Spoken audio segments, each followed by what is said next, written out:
찬성တော်သားလေးနဲ့တတိမရဲ့တားမြစ်ချစ်ပန်တောင်ပေါ်ကလေနုအေတစ်ချက်ကမိုးမိုးတို့ခြံဝန်းတဲကိုဖြတ်တိုက်လာသည်ထိုလေနုအေနဲ့အတူရွှွနှံ့တင်းတင်းလေးကနှာခေါင်းပေါ်သို့တူးဝင်လာသည်ဒီခြံဆောင်အစ်စ်လေးကိုတက်ရောက်လာကြတဲ့ကခြံထဲမှာအရင်ကထက်ပိုမိုစိမ့်လန်းဆူပြေလာသလိုပဲမိုးမိုးဧကန်ဖြစ်တင်ပေါက်မှနေ၍ခြံထဲတွင်ပေါင်းတင်မြတ်ရှင်နေသည့်ကိုတက်ကိုငေးကြည့်နေမိသည်ပိန်ပိန်ပါပါမဟုတ်ပဲကြွက်သားအမြောင်းမြောင်းထားနေသည့်ကိုခန္ဓာနေရောင်ချောင်းညိုမဲနေသည့်အသားအရည်စတိုင်ချနေသည်ဟုမဆိုနိုင်တော့လဲတရက်စွာဖြီးထားသည့်စပင်တို့ကမိုးမိုးကိုဆွဲဆောင်နေသည်သူကအသက်20ကျော်ခန့်ထားရှိသေးမည်မိုးမိုးထက်အနည်းဆုံး10နှစ်ကျော်ငယ်သည်သူ့အလုပ်ကိုသူတေးသေးချာချာလုပ်တတ်သည်စေတနာလည်းပါသည်အပင်လေးတွေကိုစကားပြောနေသလိုမျိုးလှုပ်ရှားနေသည့်သူ့လက်အစုံကကြည်ရတာတမျိုးလေးလှပနေသည်မြူကြီးပြကြီးရဲ့အပူပင်တွေကြားမှာကြီးပြင်းခရသည်မူမူအတွက်ကိုတက်ရဲ့ရိုသားကြိုးစားမှုကလွတ်လပ်ပေါ်ပါသည့်လေပြေလေးတစ်ချက်လိုပဲကလေး3ယောက်မိခင်အသက်30ကျော်အရွယ်တထေးမကြီးမူမူသည်ပင်ပန်းနွမ်းနေသည့်အခိုက်တန်းတိုင်းကိုတက်ကိုလှန်ကြည့်မိနေတတ်သည်သူမျက်နှာပေါ်ကချွေးဆက်တွေသူ့အလုတ်အပေါ်ထားရှိတဲ့စေတနာတွေကမိုးမိုးရင်ထဲမှာတစိမ့်စိမ့်စီးဝင်လာသည်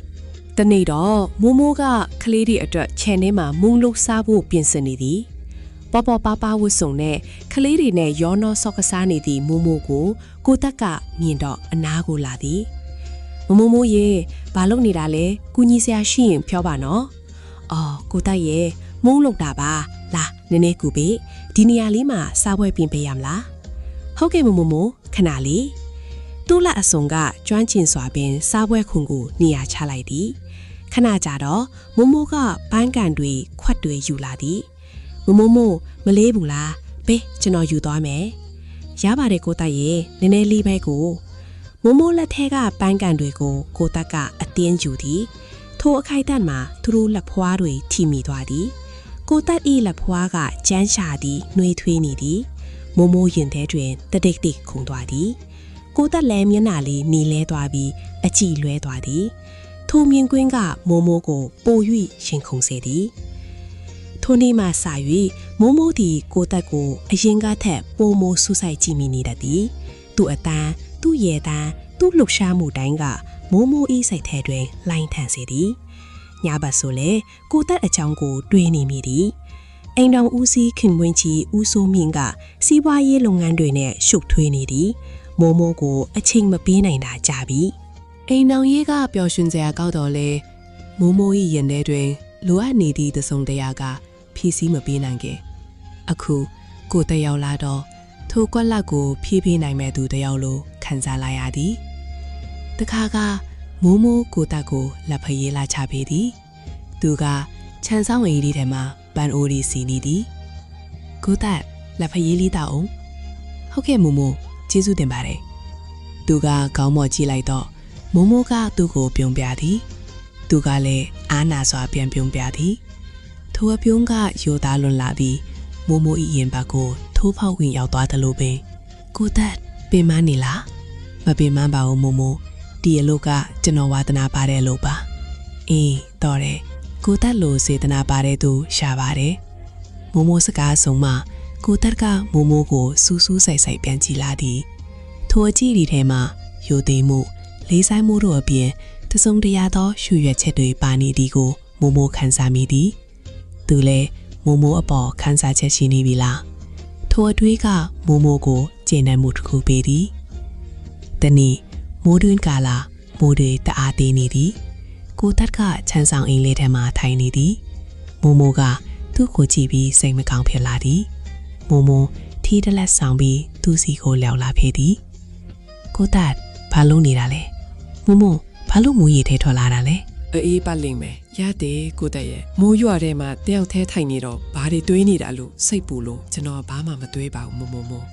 ဒီတိုင်းမှာပဲမိုးသူ့ဘေးနားမှာထိုင်ချလိုက်သည်ရွာနေတဲ့မိုးရေဆက်တွေရဲ့အတန်းကသူတို့နှစ်ယောက်ရဲ့နှလုံးခုန်တန်းကိုဖုံးအုပ်မထားနိုင်မိုးသူ့လက်ကိုကင်ကြည့်လိုက်သည်သူက လက်ကိုပြန်ရုပ်ဖို့ကြိုးစားတော့လဲမိုမိုကမြဲမြံစွာစုပ်ကင်ထားလိုက်သည်ကိုသက်ရဲ့မမိုမိုရင်ထဲမှာဘာလေးဖြစ်နေမှန်းမသိဘူးကိုသက်ကိုတွေးကြတဲ့ကစိတ်တွေမတည်ငြိမ်ဘူးမမိုမိုဘလို့လုပ်ရမလဲသူကမိုမိုကိုကြည့်လိုက်သည်မျိုးဝန်းတွေထဲမှာစိတ်ရှုထွေးမှုတွေလေးစားမှုတွေပြီးတော့တားမြစ်ထားတဲ့ချစ်ချင်းတရားတွေရောထွေးနေသည်မမိုမိုကတတိမကြီးပါကျွန်တော်ကချမ်းဆောင်တော်သားလေးပါဒီလိုမဖြစ်သင့်ပါဘူးမိုမိုတည်တယ်ဒါပေမဲ့မမိုမတတ်နိုင်တော့ဘူးကိုတတ်ကိုမိုချစ်နေမိပြီကိုတတ်ကမမိုကိုဘလို့မြင်လဲသူကခေါင်းငုံသွားသည်ထို့နောက်ဖြည်းဖြည်းချင်းမိုကိုပြန်မော့ကြည့်ပြီးပြောသည်ကျွန်တော်လဲမမိုကိုလေးစားပါတယ်ချစ်တယ်ဒါပေမဲ့သူစကားမဆုံးခင်မိုကသူ့နှုတ်ခမ်းတွေကိုငုံနှမ်းလိုက်သည်ရုတ်တရက်မို့သူတောင်ကနေဖြစ်သွားတော့လေနောက်ပိုင်းတွင်ပြန်လဲတုံပြန်လာသည်မိုရဲ့ရင်ထဲမှာနှစ်ပေါင်းများစွာလိုအပ်နေတဲ့ချစ်ချင်းမေတ္တာတွေကပေါက်ကွဲထွက်လာသလိုပင်သူကလည်းမိုရဲ့ခါကိုဖက်တွယ်ထားသည်မိုးရွာတန်တွေကပိုမိုကျဲလောင်လာသည်သူတို့နှစ်ယောက်ရဲ့ကပါလေးကမိုးရွာထဲမှာဖန်တီးခဲ့ရသည်ထိုနေ့ညမှစ၍မို၏ကပါကြီးကပြောင်းလဲသွားသည်မိုဒီကိုတက်ကိုအပိုင်လိုချင်သွားသည်သူရဲ့အပြုံးသူ့ရဲ့အကြည်သူ့ရဲ့ခန္ဓာကိုယ်သူ့ရဲ့အသက်ရှူတမ်းသူ့ရဲ့စိတ်ဝိညာဉ်အရာအလုံးကိုမိုတယောက်တည်းပိုင်ဆိုင်ခြင်းသည်ခင်ပွန်းကြီးဦးစိုးမြင့်ကမို၏အပြောင်းလဲကိုတတိထားမိသည်မိုဒီရဲ့ပိုင်ပျော်နေသလိုပဲဘာဒီပြောစရာရှိလို့လဲမရှိပါဘူးကိုစိုးမြင့်ရဲ့ကလေးတွေနဲ့ပျော်နေလို့ပါမိုလိန်ပြောလိုက်သည်ရှင်ထဲမှာတော့အပြစ်ရှိသလိုခံစားနေရသည်ထို့တော့ကိုတက်ကိုမြင်လိုက်ရသည့်အခါတိုင်းထိုအပြစ်ရှိစိတ်တွေကမီးခိုးလိုပျောက်ကွယ်သွားသည်ကိုတက်လည်းမိုကိုချစ်သည်ထို့တော့သူကမိုထက်ပို၍စိုးရင်ပူပန်နေသည်မမိုဒီလိုဆက်သွားရင်မဖြစ်တော့ဘူးထင်တယ်တနေ့တော့အကုန်လုံးတည်ကုန်လိမ့်မယ်ကိုတက်ဘာဖြစ်လဲမမိုကိုတက်ကိုပိုင်လို့ချင်တာမိုကကိုအိမ်ထောင်ကြီးကိုဆွလွတ်ရဲတယ်ကိုတက်ကမမိုကိုမချစ်တော့ဘူးလားချစ်ပါတယ်မမိုရဲ့ချစ်လွန်လို့ကိုစိုးရင်နေရတာမိုရဲ့အနာဂတ်ကလေးတွေရဲ့အနာဂတ်ကျွန်တော်အနာဂတ်မိုသူဖတ်ထားလိုက်သည်မျက်ရည်တွေကသူ့ပခုံးပေါ်မှာကျဆင်းလာသည်အနာဂတ်ဆိုတာဘယ်သူမှမပြောနိုင်ဘူးကိုတရဲ့အခုလက်ရှိမိုနဲ့ကိုတချစ်နေတာအရေးကြီးဆုံးပဲမိုကိုတက်ကိုအပိုင်လိုချင်တယ်ကိုတက်ကိုလည်းမိုကိုအပိုင်လိုချင်စေချင်တယ်ကိုတက်ကမိုကိုပြန်လဲဖတ်တွယ်ထားသည်သူ့ရင်ထဲမှာလည်းမိုအပေါ်ထားရှိသောချစ်ချင်းတရားများပြင်းပြစွာလောင်ကျွမ်းနေသည်သူတို့နှစ်ယောက်ဤတာမစ်ထားသောချစ်ပန်ကအချိန်မရွေးကျွေးလွင်နေတော့လဲယခုအချိန်တွင်မူတောက်ပါစွာဖူးဖွေနေစေပင်ဤချစ်ချင်းတရားဒီဘလို့အဆုံးသတ်မလဲမိုဤအပိုင်လိုချင်စိတ်ကကိုတက်ကိုပိုင်ဆိုင်နိုင်ပါလားမိုဤမိသားစုဂုံထိခါငွေကြေးတွေကဘလို့ထိကုန်မလဲကိုတက်ဤရိုသားသောနှလုံးသားကဒီမုန်တိုင်းကိုဘလို့ရင်ဆိုင်ရမလဲဘယ်သူမှမသိနိုင်သည့်အနာဂတ်ကိုသူတို့နှစ်ဦးမျက်စိမိပြီးရှောင်လန်းနေကြစေပင်